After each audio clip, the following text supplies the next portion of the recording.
exactly do you take in consideration before beginning like a large project in terms of design and planning?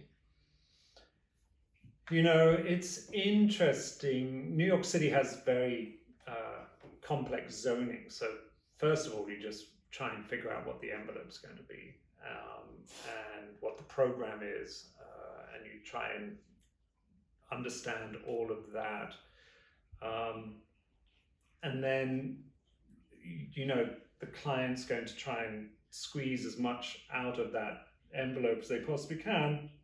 So then the question is, how can you play with the form and how can you play with the zoning to create something really beautiful? And that is hard, and they all have to happen at the same time. You can't just come up with, just say, oh, here's how I'm going to solve all the problems for this building, and not think about how it's going to look or how it's going to meet the ground or how it's going to set back, because all those things have to work at the same time. So it's a bit like three-dimensional chess or something. You're trying to make sure all the pieces come together in a way that creates a beautiful whole. So what is your partnership like with some company like Charney, and like how did you two become connected, and how was the dynamic between I think partners like that? Being an architect, many hats you have to wear. One is you have to be able to design. Two, you have to be able to understand how things get built. Three, really importantly, you have to understand what your client's asking from you, because they don't really want to fight all the time about fundamental stuff. They want somebody who understands the way they're thinking. I think when I met Sam, it was clear that he was somebody who had a really exciting vision of how he wanted to start off and get going in this world.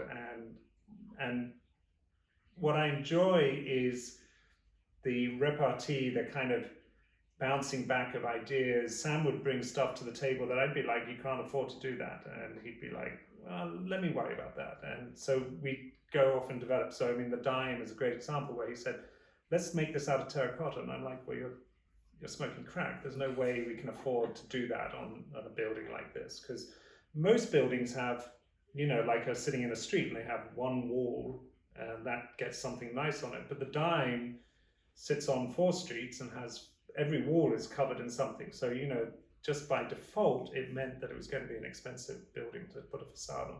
So that's the sort of thing that I love about Sam, is it's like he's just as excited as I am. And in fact, that's what makes the best clients, is where you're a team together exploring and getting to the end result. And, I look back at some of our earlier drawings on the dime and I'm like, oh gosh, that was a bit dodgy. And, but it turned into this really beautiful thing. But it doesn't just happen overnight. It's a series of discussions, it's back and forth, and it's kind of, and I found that with the best clients, they kind of really care.